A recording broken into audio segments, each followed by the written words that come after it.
بسم اللہ الرحمن الرحیم۔ اللہم صلی علی محمد وعلی آل محمد۔ السلام علیکم۔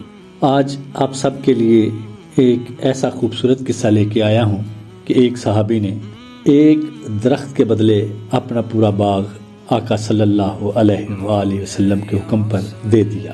قصہ کچھ یوں ہے کہ میرے آقا حضرت محمد صلی اللہ علیہ وآلہ وسلم اپنے صحابہ کرام رضی اللہ تعالی عنہما کے درمیان تشریف فرما تھے کہ ایک یتیم شکایت لیے حاضر ہوا۔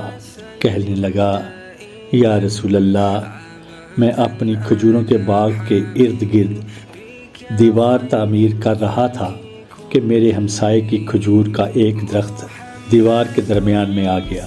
میں نے اپنے ہمسائے سے درخواست کی کہ وہ اپنی کھجور کا درخت میرے لیے چھوڑ دے تاکہ میں اپنی دیوار سیدھی بنوا سکوں۔ اس نے دینے سے انکار کیا تو میں نے اس کھجور کے درخت کو خریدنے کی پیشکش کر دی۔ میرے ہمسائے نے مجھے کھجور کا درخت بیچنے سے بھی انکار کر دیا ہے۔ سرور دو عالم حضرت محمد مصطفیٰ صلی اللہ علیہ وآلہ وسلم نے اس نوجوان کے ہمسائے کو بلا بھیجا۔ ہمسایہ حاضر ہوا تو آپ صلی اللہ علیہ وآلہ وسلم نے اسے نوجوان کی شکایت سنائی، جسے اس نے تسلیم کیا کہ واقعتاً ایسا ہی ہوا ہے۔ آپ صلی اللہ علیہ وآلہ وسلم نے فرمایا کہ تم اپنی کھجور کا درخت اس نوجوان کے لیے چھوڑ دو یا اس درخت کو نوجوان کے ہاتھوں فروخت کر دو اور قیمت لے لو۔ اس آدمی نے دونوں حالتوں میں انکار کیا۔ آقا صلی اللہ علیہ وآلہ وسلم نے اپنی بات کو ایک بار پھر دہرایا، کھجور کا درخت اس نوجوان کو فروخت کر کے پیسے بھی وصول کر لو اور تمہیں جنت میں بھی ایک عظیم الشان کھجور کا درخت ملے گا جس کے سائے کی طوالت میں سوار 100 سال تک چلتا رہے گا۔ دنیا کے ایک درخت کے بدلے میں جنت میں ایک درخت کی پیشکش ایسی عظیم تھی جس کو سن کر مجلس میں موجود سارے صحابہ کرام رضی اللہ تعالی عنہما دنگ رہ گئے۔ سب یہی سوچ رہے تھے کہ ایسا شخص جو جنت میں ایسے عظیم الشان درخت کا مالک ہو کیسے جنت سے محروم ہو کر دوزخ میں جائے گا۔ مگر ہائے قسمت کے دنیاوی مال و متاع کی لالچ اور طمع آڑے آ گئی اور اس شخص نے اپنا کھجور کا درخت بیچنے سے انکار کر دیا۔ مجلس میں موجود ایک صحابی ابا دہدہ آگے بڑھے اور حضور اکرم صلی اللہ علیہ وآلہ وسلم سے عرض کی، یا رسول اللہ صلی اللہ علیہ وآلہ وسلم، اگر میں کسی طرح وہ درخت خرید کر اس نوجوان کو دے دوں تو کیا مجھے جنت کا وہ درخت ملے گا؟ آپ صلی اللہ علیہ وآلہ وسلم نے جواب دیا، ہاں، تمہیں وہ درخت ملے گا۔ صحابی ابا دہدہ اس آدمی کی طرف پلٹے اور اس سے پوچھا، میرے کھجوروں کے باغ کو جانتے ہو؟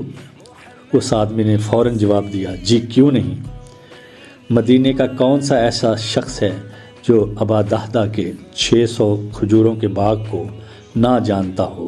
ایسا باغ جس کے اندر ہی ایک محل تعمیر کیا گیا ہے، باغ میں میٹھے پانی کا ایک کنواں اور باغ کے ارد گرد تعمیر خوبصورت اور نمایاں دیوار دور سے ہی نظر آتی ہے۔ مدینہ کے سارے تاجر تیرے باغ کی اعلیٰ اقسام کی کھجوروں کو کھانے اور خریدنے کے انتظار میں رہتے ہیں۔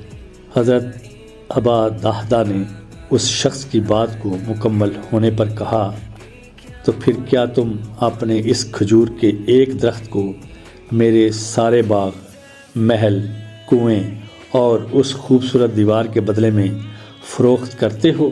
اس شخص نے غیر یقینی کی حالت میں حیرت سے سرور دو عالم حضرت محمد صلی اللہ علیہ وآلہ وسلم کی طرف دیکھا کہ کیا عقل مانتی ہے کہ ایک کھجور کے بدلے میں اسے ابو دہدہ کے 600 کھجوروں کے باغ کا قبضہ بھی مل پائے گا کہ نہیں؟ معاملہ تو ہر لحاظ سے فائدہ مند نظر آ رہا تھا۔ حضور پاک صلی اللہ علیہ وآلہ وسلم اور مجلس میں موجود صحابہ کرام رضی اللہ تعالی عنہما نے گواہی دی اور معاملہ طے پا گیا۔ ابو دحدہ نے خوشی سے حضور اکرم صلی اللہ علیہ وآلہ وسلم کو دیکھا اور سوال کیا، یا رسول اللہ، جنت میں میرا ایک کھجور کا درخت پکا ہو گیا نا؟ آپ صلی اللہ علیہ وآلہ وسلم نے فرمایا، نہیں۔ ابو دحدہ حضرت محمد صلی اللہ علیہ وآلہ وسلم کے جواب سے حیرت زدہ سے ہوئے۔ آپ صلی اللہ علیہ وآلہ وسلم نے اپنی بات کو مکمل کرتے ہوئے جو کچھ فرمایا وہ کچھ یوں ہے، اللہ رب العزت نے تو جنت میں ایک درخت محض ایک درخت کے بدلے میں دینا تھا، تم نے تو اپنا پورا باغ ہی دے دیا۔ اللہ رب العزت جود و کرم میں بے مثال ہیں، انہوں نے تجھے جنت میں کھجوروں کے اتنے باغات عطا کیے ہیں، کثرت کی بنا پر جن کے درختوں کی گنتی بھی نہیں کی جا سکتی۔ ابا دحدہ، میں تجھے پھل سے لدے ہوئے ان درختوں کی کس قدر تعریف بیان کروں۔ آپ صلی اللہ علیہ وآلہ وسلم اس بات کو اس طرح بار بار دہراتے رہے، محفل میں موجود ہر شخص یہ حسرت کرنے لگا، اے کاش وہ ابا دحدہ ہوتا، اے کاش وہ ابا دحدہ ہوتا۔ ابا دحدہ وہاں سے اٹھ کر جب اپنے گھر کو لوٹے تو خوشی کو چھپا نہ پا رہے۔ گھر سے باہر ہی اپنی بیوی کو آواز دی کہ میں نے 4 دیواری سمیت یہ باغ، محل اور کنواں بیچ دیا ہے۔ بیوی اپنے خاوند کی کاروباری خوبیوں اور صلاحیتوں کو اچھی طرح جانتی تھی۔ اس نے اپنے خاوند سے پوچھا، ابا دحدہ کتنے میں بیچا ہے یہ سب کچھ؟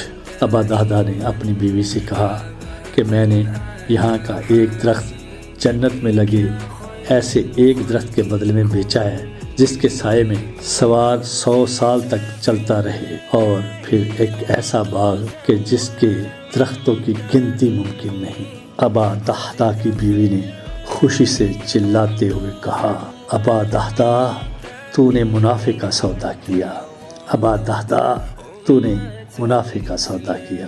آقا صلی اللہ علیہ وآلہ وسلم کے ایک لفظ کے اوپر اپنی پوری زندگی کا تمام اثاثہ ان کے قدموں میں ڈھیر کر دینا، یہ ان صحابہ کا ہی خاصہ تھا۔